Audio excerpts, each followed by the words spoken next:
Bismillahirrahmanirrahim. Assalamualaikum warahmatullahi wabarakatuh. Kembali lagi bersama saya Muhammad Adam Ahmad Tamizi dalam isu kewangan minggu ini. Okey, pada minggu ini kita akan membicarakan tentang satu perkara yang tidak asing lagi dalam masyarakat kita, iaitu Bitcoin. Okey, apa itu Bitcoin? Bitcoin ini dia merupakan salah satu daripada digital currency ataupun cryptocurrency.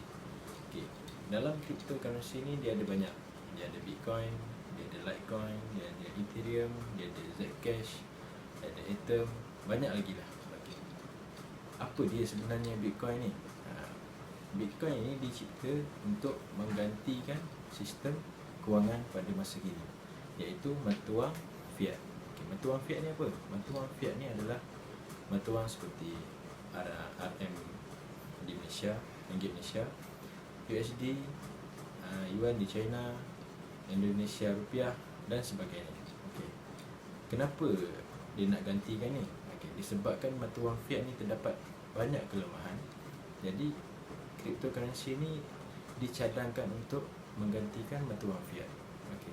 Antara kelemahan-kelemahan mata wang fiat ni adalah yang pertama, iaitu kita kena bayar cas perkhidmatan. Seperti andai kata kita nak transfer duit, nak pindahkan wang daripada CIMB ke Maybank, kita akan dikenakan cas perkhidmatan mungkin dalam 5%, 10% mungkin, RM1 mungkin. Walaupun di situ hanya nilai yang kecil, tetapi kita tetap akan pergi. Okey, itu kelemahan yang pertama. Okey, kelemahan yang kedua, mata wang fiat ni dia boleh dicipta dengan mudah. Maksudnya akan berlaku pengubahan wang haram. Contohnya macam pemalsuan wang.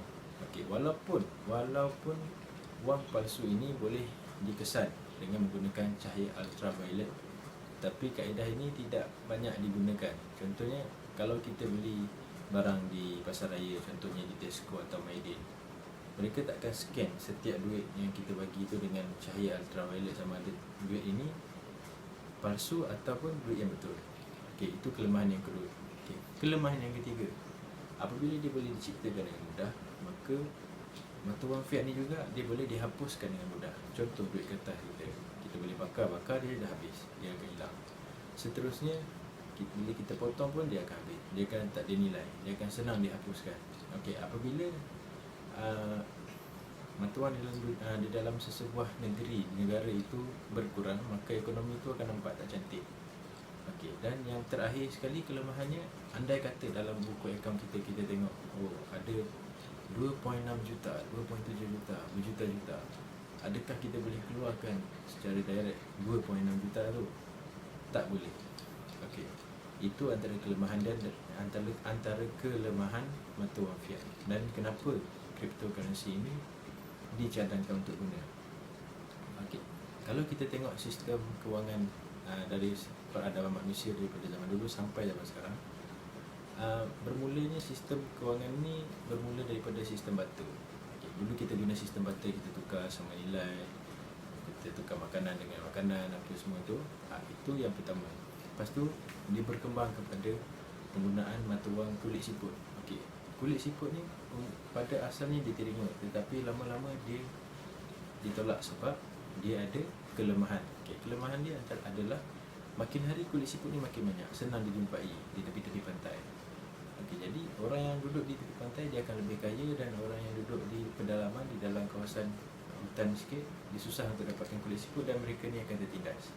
Okey, kemudian berkembang pula kepada penggunaan emas. Penggunaan emas ni kita tengok sejarah Islam sendiri, memang peradaban Islam sendiri menggunakan emas dulu, dinar dan dirham, iaitu emas dan perak. Okey, kenapa emas ni orang kata boleh diguna pakai, boleh diterima dalam peradaban manusia sebagai mata wang?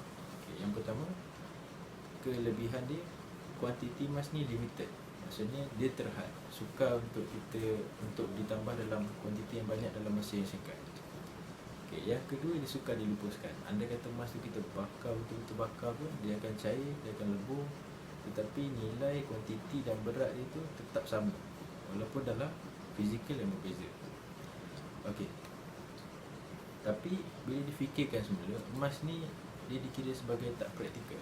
Tak praktikal ni maksudnya andai kata kita nak membeli sesuatu yang sangat mahal, sesuatu yang betul-betul mahal. Jadi kita perlu membawa emas yang banyak dan sangat berat.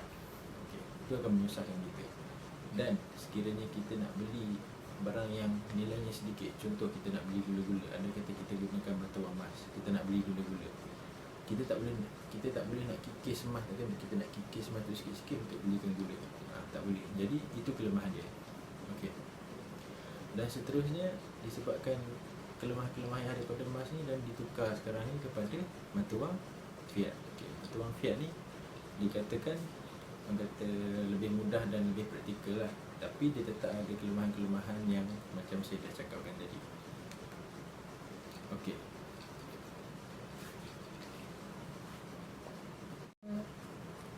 Okey, seterusnya kita nak tahu bila Bitcoin ni dicipta. Okey, Bitcoin ni dicipta, orang kata cryptocurrency ni dicipta pada tahun 1983 dan diperkenalkan pun pada tahun 1983. Tapi benda ni tak berjaya sebab pada masa tu yang cryptocurrency yang dicipta tu dia mudah untuk dihack dan boleh dikawal oleh satu golongan sahaja. Maksudnya satu pihak saja yang kawal benda tu. Dia beri kelebihan pada pihak tertentu sahaja. Okey, tapi pada tahun 2008, terdapat satu insan ni, nama dia Satoshi Nakamoto. Dia telah mengimplementasikan kaedah blockchain ke dalam cryptocurrency, iaitu Bitcoin tu, cryptocurrency Bitcoin tu. Okey. Kalau nak cerita pasal blockchain ni dia panjang. Okey, kita terus kepada persoalan yang seterusnya. Macam mana Bitcoin ni boleh ada nilai?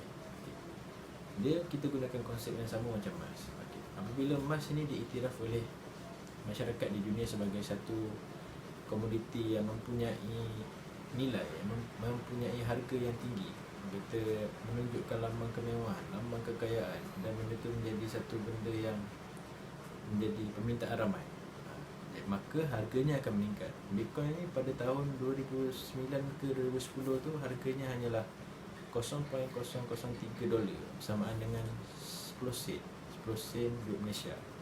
Nampak macam tak dinilai, tapi lama-kelamaan setelah Bitcoin ni diguna dalam transaksi perniagaan, sebab ada satu masa seorang lelaki di US ni dia membeli pizza dengan menggunakan Bitcoin.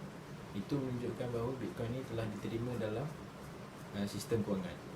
Okey, seterusnya begitulah cara-cara orang kata harga Bitcoin tu semakin hari melonjak naik. Daripada $0.003 tu sekarang ni dia boleh mencecah sehingga 100k ringgit Malaysia. Dan pada harga semasa sekarang ni mungkin dalam 49,000, 47, 48 atau 49,000. Bergantung pada harga semasa.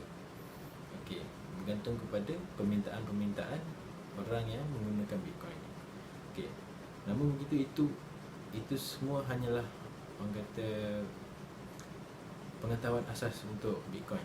Tapi benda yang paling penting untuk kita perlu tahu adalah apa pandangan Islam berkenaan dengan isu Bitcoin ini. Adakah boleh digunakan? Adakah ia halal atau haram? Sah atau tidak sah untuk digunakan dalam sistem kewangan menurut Islam? Okey, sama-sama kita saksikan.